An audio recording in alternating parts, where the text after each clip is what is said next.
네, 사순절 19일차 저에게 주시는 살아계신 하나님의 말씀은 마가복음 제7장 24절에서 37절까지의 말씀입니다. 예수께서 일어나사 거기를 떠나 두로 지방으로 가서 한 집에 들어가 아무도 모르게 하시려 하나 숨길 수 없더라.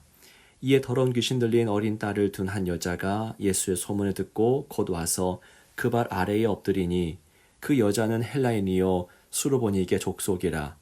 자기 딸에게서 귀신 쫓아내 주시기를 간구하거늘 예수께서 이르시되 자녀로 먼저 배불리 먹게 할지니 자녀의 떡을 취하여 개들에게 던짐이 마땅치 아니하니라. 여자가 대답하여 이르되 주여 올소이다마는 상 아래 개들도 아이들이 먹던 부스러기를 먹나이다. 예수께서 이르시되 이 말을 하였으니 돌아가라. 귀신이 내 딸에게서 나갔느니라 하시매 여자가 집에 돌아가 본즉 아이가 침상에 누웠고 귀신이 나갔더라. 예수께서 다시 두로 지방에서 나와 시돈을 지나고 데가볼리 지방을 통과하여 갈릴리 호수에 이르시매 사람들이 귀 먹고 말 더듬는 자를 데리고 예수께 나와 안수하여 주시기를 간구하거늘 예수께서 그 사람을 따로 데리고 무리를 떠나사 손가락을 그의 양귀에 넣고 침을 뱉어 그의 혀에 손을 대시며 하늘을 우러러 탄식하시며 그에게 이르시되 에바다 하시니 이는 열리라는 뜻이라. 그의 귀가 열리고 혀가 맺힌 것이 곧 풀려 말이 분명하여졌더라.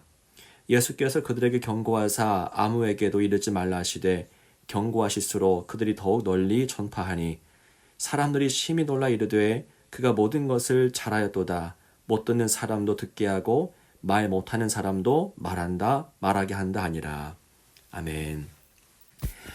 네, 사순절을 보내고 있는 지금입니다. 오늘도 주님의 은혜가 가득 있기를 원하고 무엇보다 십자가 더 깊이 묵상하는 절기가 되기를 소망합니다.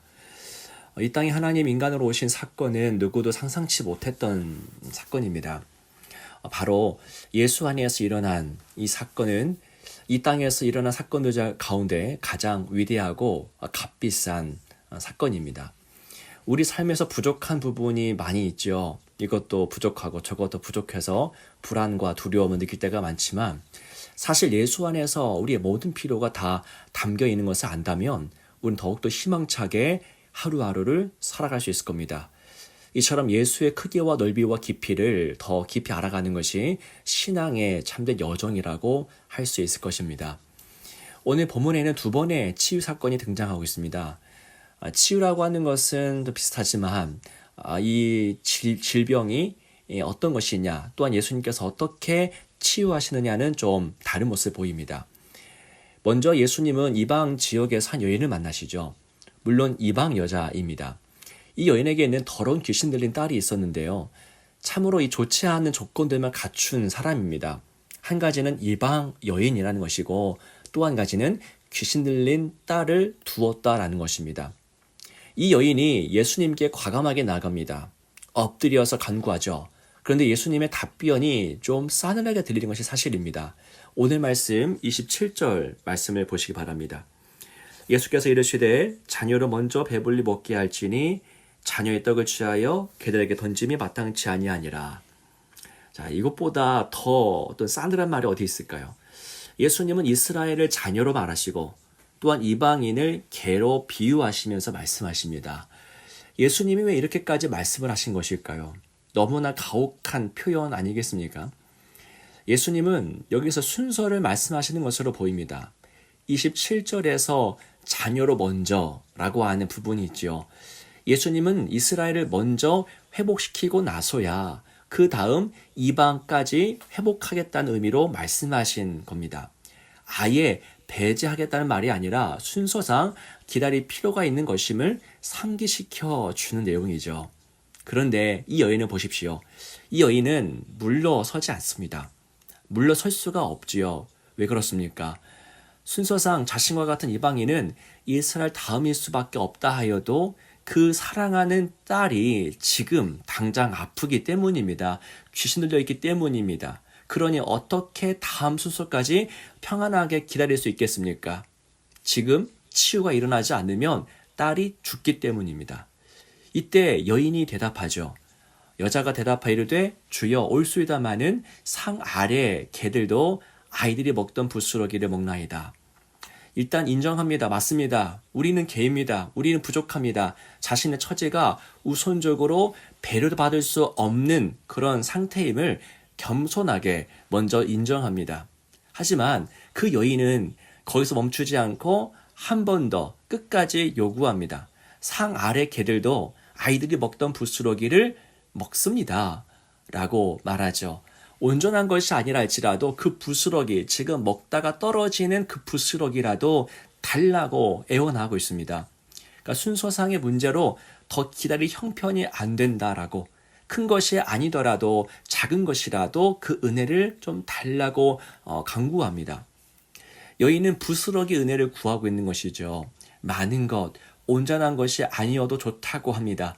그저 자녀들이 먹다가 흘리는 그 정도만, 작은 것만 주셔도 자신의 삶은 충분히 나아질 수 있겠다라고 말합니다. 여러분 보이십니까? 이 여인에게는 확신이 있습니다. 절대적인 확신이죠.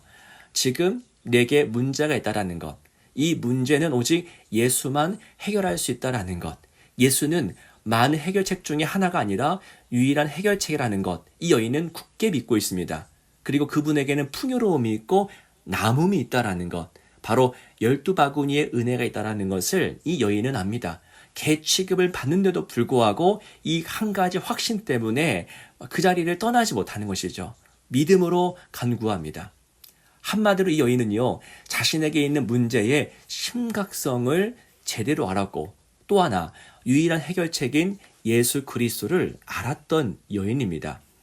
두 가지죠. 문제가 무엇이냐, 그리고 그 문제를 누가 해결하시느냐 알았던 여인입니다. 여러분, 우리도 무엇이 문제인지 정확히 알 필요가 있습니다. 삶의 문제를 정확히 알아야 해결할 길을 찾기 때문입니다. 해결책은 여러분 다른 데 있지 않습니다. 오늘 본문의 말씀처럼 오직 한 분 예수 그리스도만이 우리의 삶의 희망이고 해결책입니다. 이어서 예수님은 갈릴리 지역으로 다시 돌아오십니다. 여기서 예수님은 한 사람을 또 만나는데 바로 귀먹고 말을 더듬는 한 사람을 만나시죠.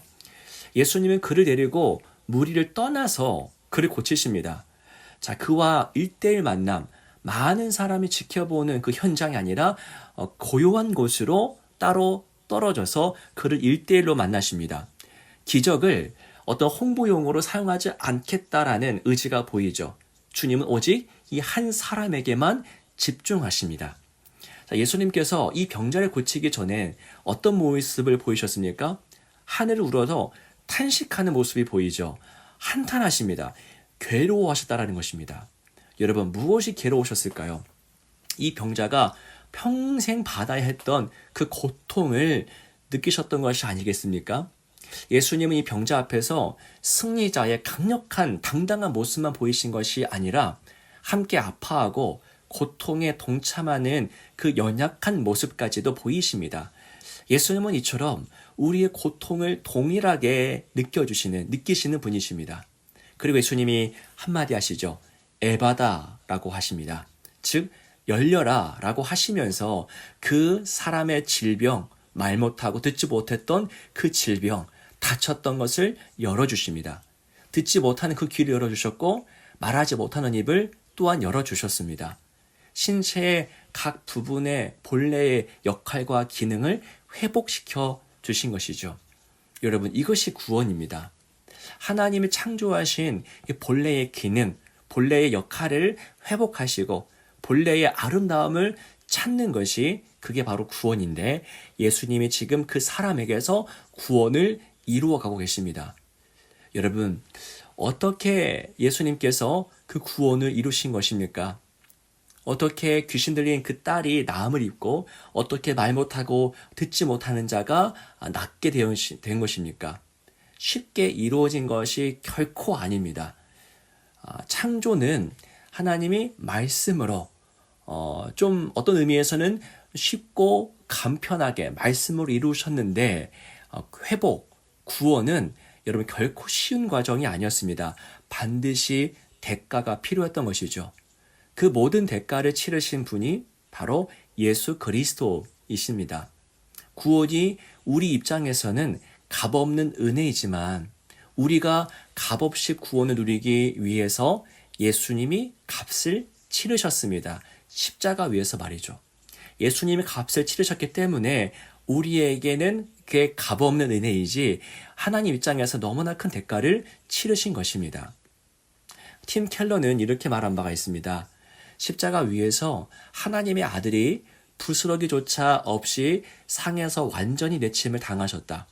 우리의 혀가 풀려 그분을 왕이라 부를 수 있도록 그분이 벙어리가 되셨다. 여러분, 우리의 구원은 결코 쉽게 이루어진 것이 아닙니다. 예수님이 행하신 그 십자가 사역 때문에 이루어진 것이죠. 예수님께서 부스러기조차 남지 않을 정도로 십자가에서 찢기사 이 수르보니게 여인의 그 딸이 그 부스러기 은혜를 누릴 수 있었던 것이고요. 또한 주님이 십자가 위에서 아무 말 없이 잠잠히 고통 당하심으로 이 아무 말 못하는 벙어리가 다시 말할 수 있게 된 것입니다. 우리가 누리는 구원은 주님이 당하신 십자가 고난 때문인 것이죠. 그가 채찍에 맞음으로 우리는 나음을 입게 된 것입니다. 사랑하는 여러분, 오늘 주신 말씀 속에서 그 십자가의 사랑, 그 십자가 은혜를 발견하시고 우리 삶 얼마나 고달픕니까? 요즘 많은 분들도 코로나 때문에 아파하시는데 그 고통의 순간순간마다 샘솟는 하나님의 귀한 은혜를 누리시고 맛보시기를 축복합니다. 함께 기도하겠습니다. 살아계신 주 하나님 아버지, 우리가 지금 누리고 있는 이 구원은 값없이 주어진 것이지만 그러나 값없이 이루어진 것은 아님을 고백합니다. 우리가 아직 죄인이었고 아무것도 알지 못했을 그때에 예수님은 십자가에서 피를 쏟으시면서 숨을 거두셨습니다. 지금 우리가 누리는 이 평안은 주님이 그날 골고다에서 당하신 고통 때문입니다. 주님, 너무나 감사합니다. 그 은혜를 망각하며 살아온 저희들을 용서하시고 이제는 그 은혜 잊지 않고 세상 속으로 나가 그 복음을 전하며 살아가게 하여 주옵소서. 코로나로 인해서 많은 이들이 고통을 당하고 있습니다. 이 땅 곳곳에 하나님의 은총이 필요합니다. 이곳에 부스러기 은혜를 허락하여 주옵소서. 오늘의 삶을 주님께 맡겨드립니다. 우리 모두와 동행하여 주옵소서. 주 예수 그리스도 이름으로 간절히 기도하옵나이다. 아멘.